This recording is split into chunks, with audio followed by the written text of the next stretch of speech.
Welcome back to Only Talk Sports. We talk sports every single day, or at least we try to. I'm Ernst Jeffrey. Subscribe to the channel if you like sports content. Hit that notification bell so you never miss another video. College basketball is right around the corner, and me and Austin Williams decided to break down a blue blood basketball program in the North Carolina Tar Heels and talk about their upcoming 2023-2024 basketball season, their entire basketball roster, and whether we feel Hubert Davis is on any hot seat, and we preview and predict what we think our final record predictions for the North Carolina Tar Heels will be in this upcoming basketball season.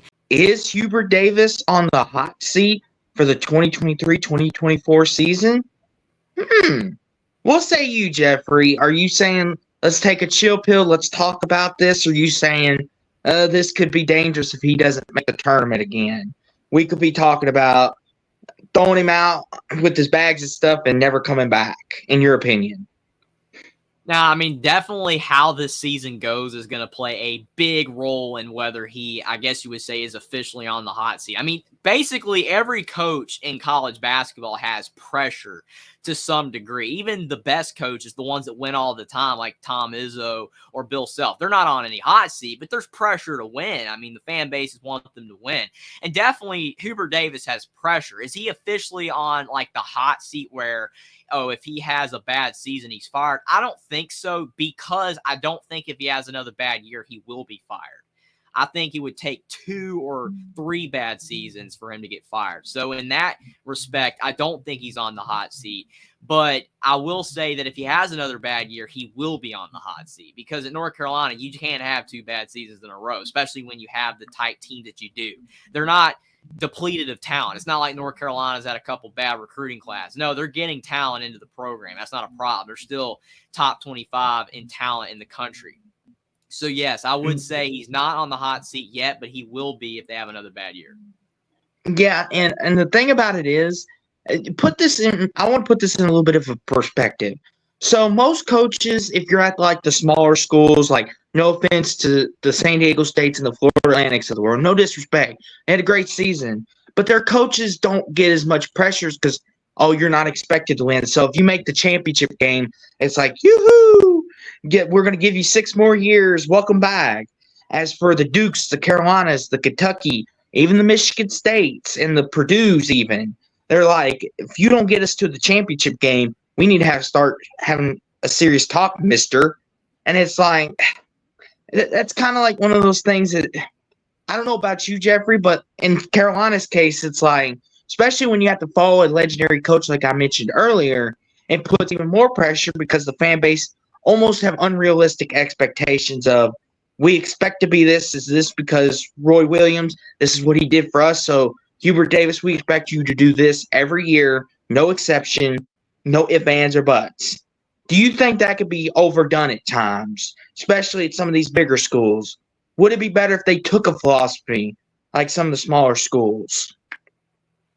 I mean, to an extent, it depends on the situation, though. I mean, if you have a coach that's trying his best and like there's just certain things not working out, like just say you have a roster and half the players get injured a season or whatever, and then like the next year, you maybe a couple of those guys leave or they're out of eligibility and maybe they transfer, go pro, whatever, and then you don't have as good of a season again, and then you get fired. It's like, okay, you don't want to make excuses, but you can say, well, these are reasons why things didn't work out.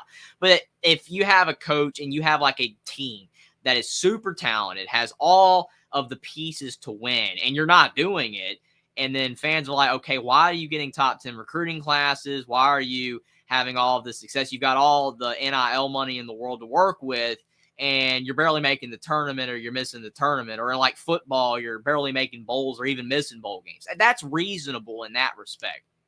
So I would say sometimes fans go a little overboard and, I guess you would say put too much pressure, too much expectations on a coach. But in some situations, the fans have a reason to be upset because everything is going that school's way except the fact that they're not winning, whether it's just the coaches aren't putting, the best philosophy out there on the court for the players to win, or they're just not getting, I guess you would say, the right players that fit the system that they want to run. And then it becomes a problem where, okay, if we can get a new coach that will actually get these players to have success, then that's what we're going to do because we have the money as a program to do it and we want to win. So it depends depends on the situation. Sometimes the fans are, I guess you would say, in the right, and sometimes they do go a bit overboard. Yeah, and once again, it comes back to North Carolina being that brand. Well, hopefully Hubert Davis can get things back together. And, he's got a bunch of talented players coming in this year. And that takes us on to our next subject. Let's meet the 2023-2024 North Carolina Tar Heels. Let's talk about this team. I think, to be honest, what North Carolina did in the offseason with the additions that they made, they were key, because I was a bit concerned after Caleb Love transferred and, you lost Pete Nance to eligibility.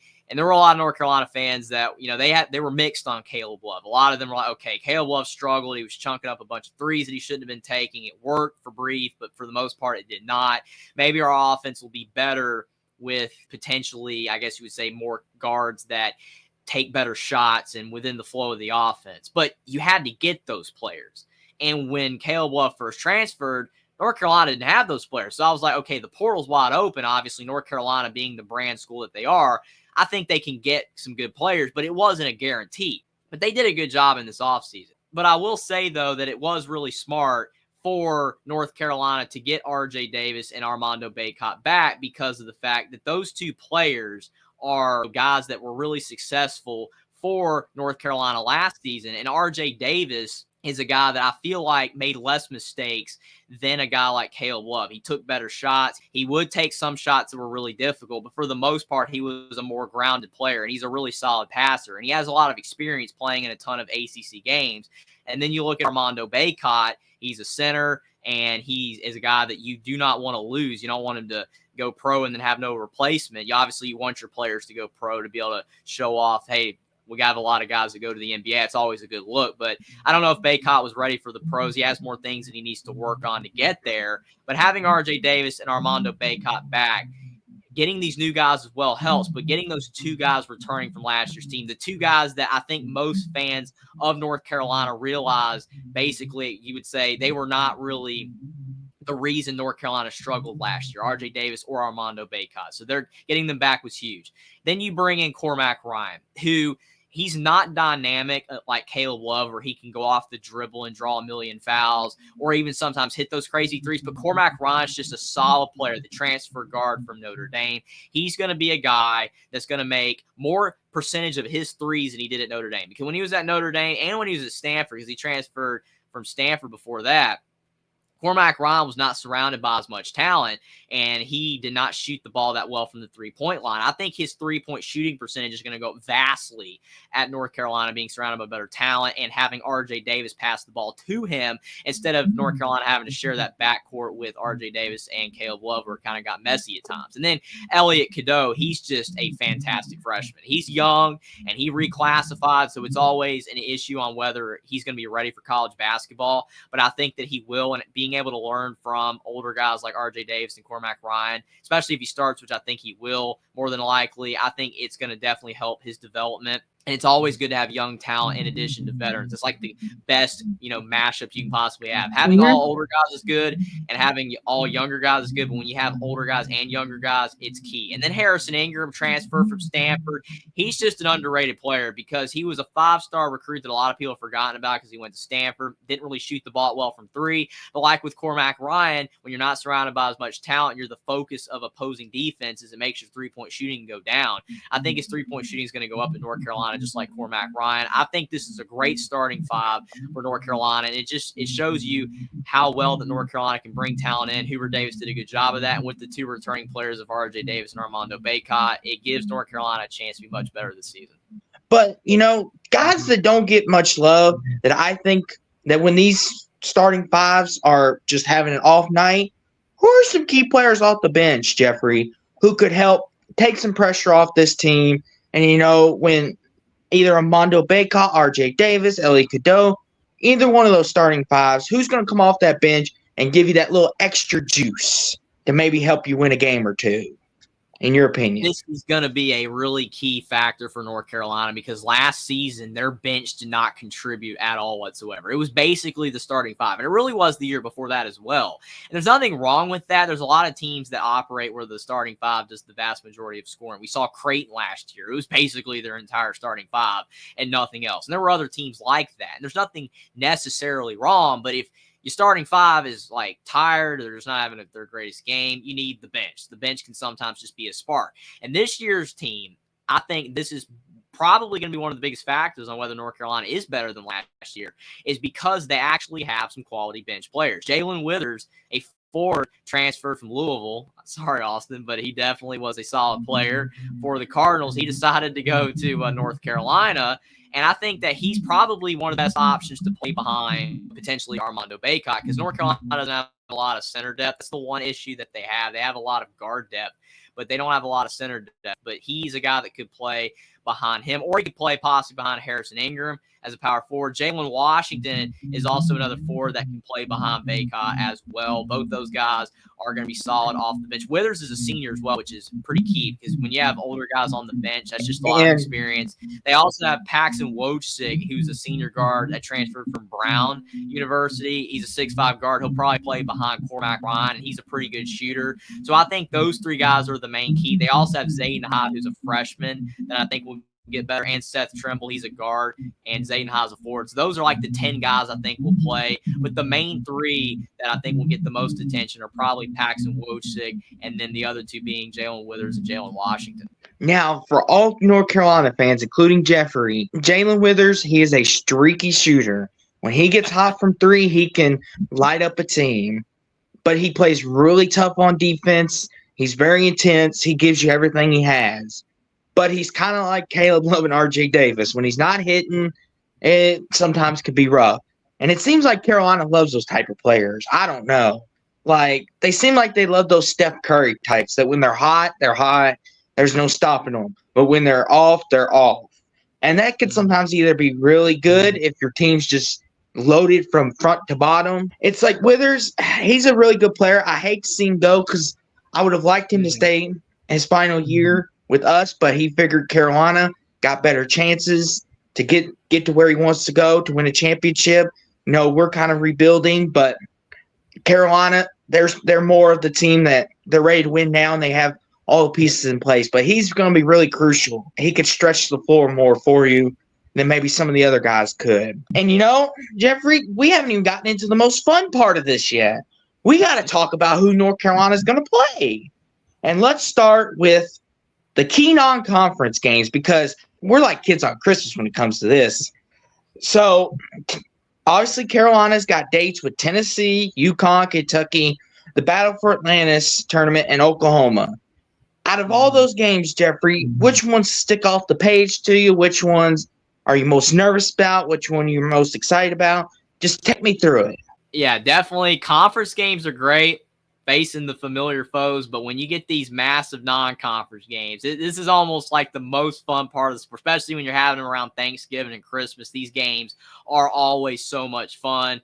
And you look at that non-conference lineup, those are tough games. Like the weakest opponent in that stretch, Oklahoma, is a good team. Like they're not a bad team at all in the Big 12, but they're the weakest of those other three, being Tennessee, UConn, and Kentucky. All those teams are going to be ranked in the top 25, should be anyway when North Carolina plays them, unless somehow one of those teams slip up against the bad opponent and they fell out of the poll. But still, these are high-quality opponents, and North Carolina is going to have to play well if they want to win. I mean, these aren't games that North Carolina is going to play and you're going to say, oh, North Carolina is going to be favored in, especially with the way North Carolina has been playing the last couple of years outside of the tournament run in 2021, 2022. They've been kind of struggling a bit.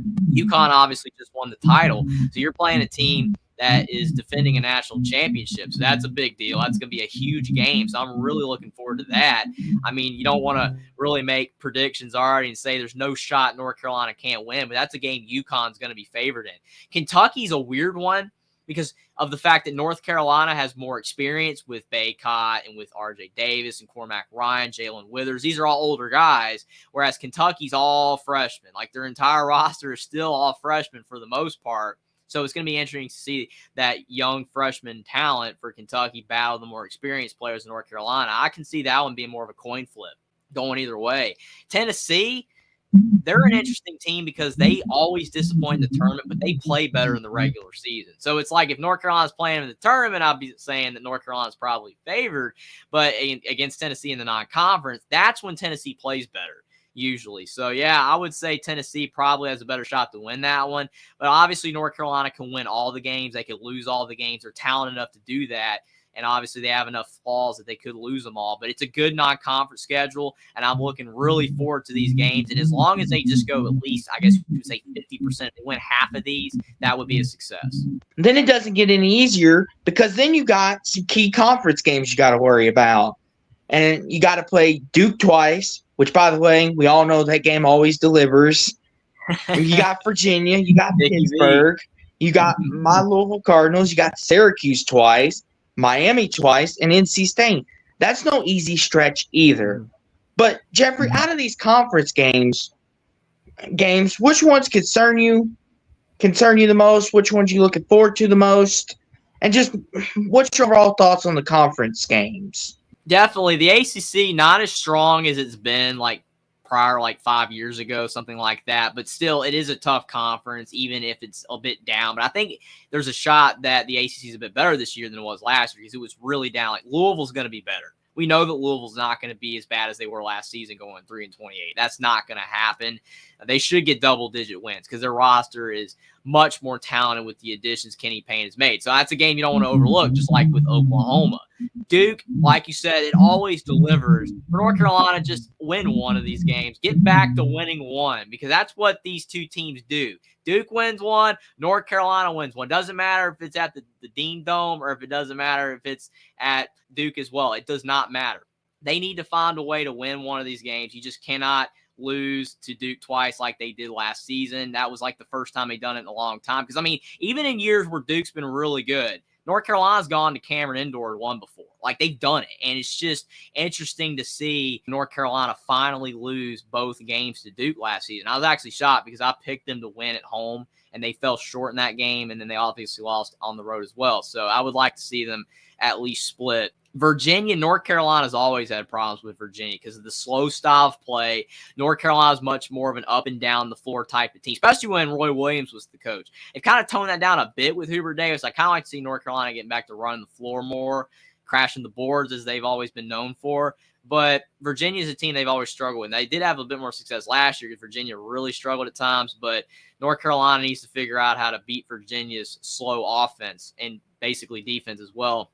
Pittsburgh's an interesting team because Pitt was better last season. North Carolina lost them on the road, but they did lose like their center, John Hughley, to Oklahoma. So that's a news flash that North Carolina is going to be facing him again with a different team. I think Pitt might be a bit worse because they've lost him, but I think they did get a couple transfers. I think they got a guy from Michigan. So we'll see how Pitt looks, but you would think North Carolina, as long as they're improved, would have a better shot to win that game. Louisville can't overlook, like I said. Syracuse you can't overlook either because of the fact that even though you don't have Jim Boeheim anymore, they've got new coaching staff. They brought in some talent. They obviously lost Jesse Edwards. That's a big loss, but I think that they still have enough talent to beat, especially when they're at home. That's always tough when you're playing them at home. Yeah. They did lose some talent.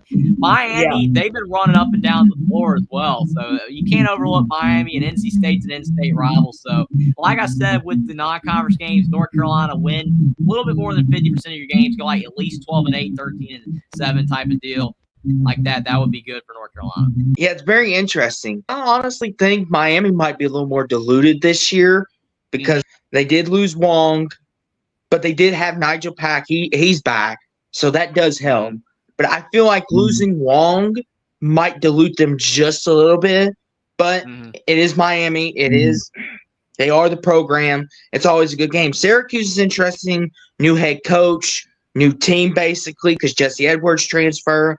And you're playing them once at home, once in the Dome. And that Dome has always been terror, whether it's football or basketball.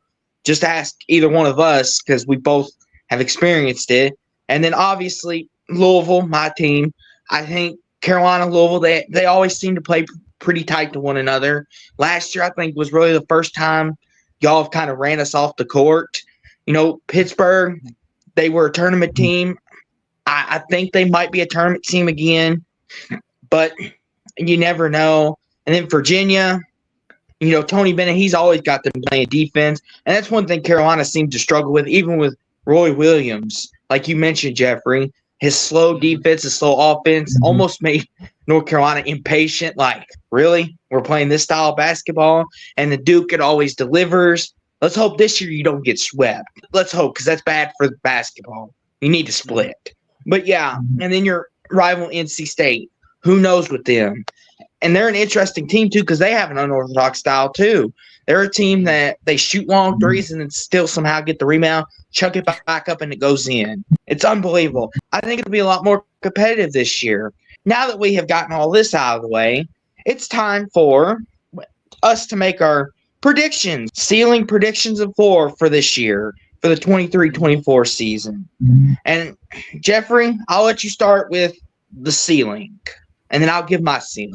Yeah, I mean, it's a tough schedule, so I think that kind of hampers possibly as many wins as North Carolina can get, because especially that non-conference, and we don't know how the battle for Atlantis is going to shake out, and you've got those tough games against Kentucky and Tennessee and UConn. I mean, even if North Carolina's having an elite season, it would be hard for them to win all those non-conference games. That's highly unlikely. It would be hard for them to win both Duke games. That would be pretty tough. But I mean, there are a lot of winnable games in the ACC, because like I said, the ACC is not as good as it was 5 or 6 years ago, but it does look like it's going to be a bit better.